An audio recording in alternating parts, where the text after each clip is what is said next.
Hello and welcome everybody to English Real Talks, the show where learning English feels real, relaxed, and part of life itself.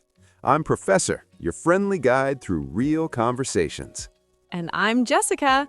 Hello to all our wonderful learners listening from around the world. I'm so happy to be here again. Jessica, you look a little tired today. Late night editing again? Oh, you caught me. I stayed up far too late watching videos. When I woke up this morning, I just felt empty, like my brain refused to start. Sounds familiar. There's a word for that feeling, when your body and mind feel slow and your energy disappears. We call it sluggish.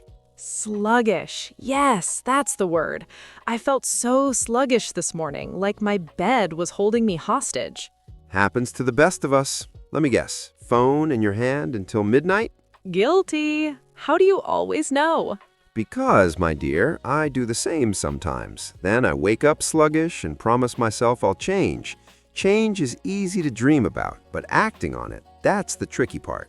Oh, absolutely. Everyone knows what to do. Sleep more, eat better, move a little. But sticking to it, that's where we fail.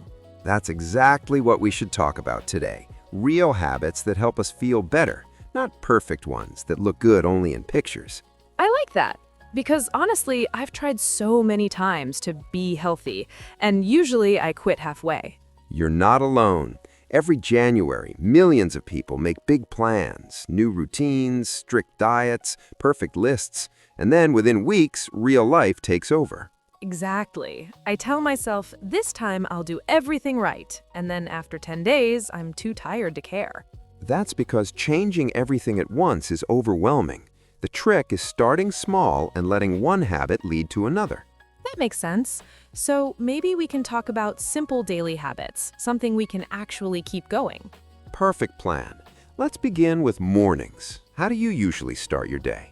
Honestly, my alarm goes off, I grab my phone, and then poof, 20 minutes of scrolling vanish before I even move. Happens to many of us. The first thing we see is news, messages, and notifications. Not the best way to start calmly. True. By the time I get out of bed, I already feel behind on everything. I used to do the same until I decided to leave my phone in another room overnight. In another room? You really do that? I do. I bought one of those small digital alarms, very simple. Now, when the alarm rings, I stretch and take a slow breath before getting up. That sounds peaceful, like giving yourself a little moment before the world begins. Exactly. And then, before I do anything else, I drink a big glass of water. Really? Right after waking up? Yes. After 7 hours of sleep, your body is thirsty. That first glass of water feels like an internal wake-up call. You know, now that you mention it, water is one thing I used to ignore. I could go half the day on coffee alone. Oh dear, and how did that go? Not great. I had constant headaches and kept yawning at work. Then one summer, a friend challenged me to start tracking how much water I drank. So I bought a reusable bottle and promised myself to finish 2 every day. Sounds like an excellent system. Did it help? Hugely. After just a week, I felt lighter, more focused, even my skin looked fresher. It was such a simple change, but it really was a game changer. A game changer, yes, that's something that makes a big positive difference. And in your case, a little water changed your energy completely. Exactly, and unlike fancy diets or gym memberships, it cost almost nothing. Sometimes the most powerful habits are also the simplest. Speaking of gyms, how do you feel about exercise? It's a love-hate story. I feel guilty for not doing it, but I also dread starting. When people post pictures of running 10 kilometers, I think, that's not me. I understand, but movement doesn't need to mean heavy workouts or long runs. Small daily movement matters just as much. Like walking or taking the stairs? Exactly. Think of it as micro-movement. For example, choosing to walk 2 bus stops instead of 1, or doing 5 minutes of stretching after lunch. It all counts. Actually, I started something tiny like that. Instead of taking the elevator to my apartment, I climb up the stairs. It's just 4 floors, but it makes me feel proud. That's wonderful. People underestimate those small decisions. 4 floors every day adds up as strength, endurance, and routine. You make it sound so doable. Because it is. The goal isn't perfection, it's consistency. Just do something, even a small thing. I like that. Recently, I've also started what I call walking catch-ups. Walking catch-ups? Tell me more. Whenever I have a phone call with a friend, I go for a short walk instead of sitting on my couch. It's exercise without making it a chore. Brilliant idea. You talk, you move, and time flies. Plus, walking often helps ideas flow. That's so true. I feel more creative when I walk. Maybe that's why some people say their best thoughts come mid-walk. That's right. Our minds move better when our bodies do. Now, can we talk about a guilty topic? Of course. My phone. My screen time is out of control. Ah, yes. Our loyal companion and biggest distraction. Exactly. I need it for work and messages, but then I end up watching random clips for hours, and half the time I don't even enjoy them. That's the design behind most apps, is to keep you scrolling. The secret is not to fight your brain with willpower, but to create boundaries. Boundaries? Like what kind? For example, keeping your phone outside your bedroom at night, or turning off notifications during meals. Oh, eating without a phone is hard. I always scroll while eating. I used to do the same, but one day I realized I wasn't tasting anything. My brain was busy elsewhere. That describes me perfectly. I eat, but I don't experience it. So I started a simple rule: no screens while eating. I put my phone on a shelf before dinner. At first, I felt restless, but then something funny happened. I began noticing flavors again. That sounds nice.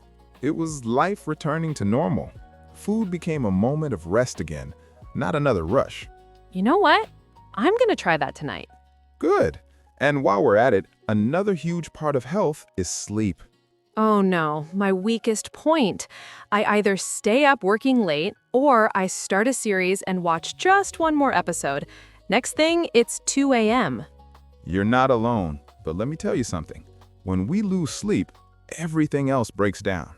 So true. When I'm tired, I eat junk, skip exercise, and feel grumpy all day. Exactly. Sleep is the foundation. Without enough rest, willpower disappears. Do you know about blue light? Vaguely. Isn't it something from screens? Correct. The light from phones tricks your brain into thinking it's daytime, so you stay alert longer. That's why many people can't fall asleep even after putting the phone away. That explains me perfectly. So, I have a wind-down routine. 1 hour before bed, all screens off, lights dimmed, soft music, a paper book in hand. I love that idea. It sounds intentional and calm. It is. After doing it for a while, my body recognizes the signals. Lights down, phone away, time to rest. My routine right now is the opposite. I scroll until my eyes sting. At least you're honest. But small steps can change that. Maybe start with 15 screen-free minutes before sleep and build from there. Good tip. Because seriously, when I don't sleep enough, my healthy habits collapse. That's common. Sleep affects mood, hunger, focus, everything. You know, I think what I'm learning today is not be perfect, but make progress. Beautifully said. People expect overnight change and give up when they slip. But the truth is, habits form slowly, like carving a new path in the sand. So true. Sometimes I miss one day of walking and immediately think, oh, I failed. That's rigid thinking. One missed day doesn't erase your effort. Health isn't all or nothing. It's about what you usually do, not one single action. So even if I eat pizza one night, I didn't ruin everything? Exactly. Life has room for enjoyment. Strict rules often lead to frustration. Balance is strength. That word, balance, is hard, isn't it? It can be, but it becomes easier with awareness. Over time, you notice patterns. Maybe coffee after midday keeps you awake, or skipping breakfast makes you tired. The more you observe, the more balanced your choices become. Oh, I have one like that. I noticed, but if I drink coffee after 4 p.m., I end up staring at the ceiling at midnight. There it is, self-awareness. Once you understand your body, you can make conscious choices. True. And sometimes I still have that late coffee anyway. but now I know what I'm choosing. That's perfectly fine. Healthy living doesn't mean avoiding pleasure, it means enjoying it with intention. You sound so calm about it all. That's years of mistakes transformed into wisdom. Remember, we're all learning. I like that approach. No guilt, just understanding. Let's quickly go over what we've talked about today. Healthy mornings, drinking water, moving often, screen habits, and quality sleep. So many useful things. But please tell me, should we try to fix all of them at once? Not at all. Pick just one. When it feels natural, then add another. Step by step is how real transformation lasts. That's exactly how you did it with your phone habits, right? Yes, one step at a time. I started by keeping my phone out of reach in the morning. After that became automatic, I worked on improving my evenings. So, progress, not perfection. Always. If you drink one extra glass of water today, celebrate it. If you take a short walk, that's success. These tiny actions compound over time, like steering a ship 1 degree to the left. You won't notice the change right away, but months later, you're somewhere completely new. I love that metaphor. A tiny adjustment leading to a totally new future. It makes me feel hopeful. And don't forget, the opposite is also true. Small unhealthy habits, daily sodas, constant screens, and skipping rest slowly move you away from wellness. So the point is to keep steering gently in the right direction. Exactly. If you had to share only one piece of advice about healthy habits, what would it be? Don't rely on motivation. Motivation is like the wind, some days strong, some days gone. Instead, build systems that make good choices easy. I like that. What do you mean by systems? For example, if you want to drink more water, keep a full bottle on your desk. If you want to exercise, lay out your workout clothes the night before. If you want better focus, silence notifications before starting work. Remove obstacles, make it simple. So, design your environment to help your goals. Precisely. And make the unhealthy choice harder. Maybe keep snacks far away or log out of your social media every night. Oh yes, that tiny bit of effort might stop me from endless scrolling. It's all about awareness and ease. My advice then would be kind to yourself, because we all slip. Some days I skip my walk or grab fast food, but that doesn't mean I failed. Very wise. The goal is not perfection. One imperfect day doesn't cancel all your growth. The only real failure is giving up completely. So true. Progress doesn't happen in a straight line. Exactly. Health is about patterns, not moments. Most of the time, if you move, rest, and nourish yourself, that's enough. You know, after this talk, I feel lighter. It's comforting to know that good habits can be gentle. They can and they should be. Healthy living is not punishment. It's simply taking care of the body that carries you through life. That's such a beautiful thought. Thank you. And before we finish, I'd love to give our listeners a little challenge. Oh yes, I love the challenge part. What is it this time? Choose one small healthy habit from today's conversation. Just one. Do it every day for 1 week.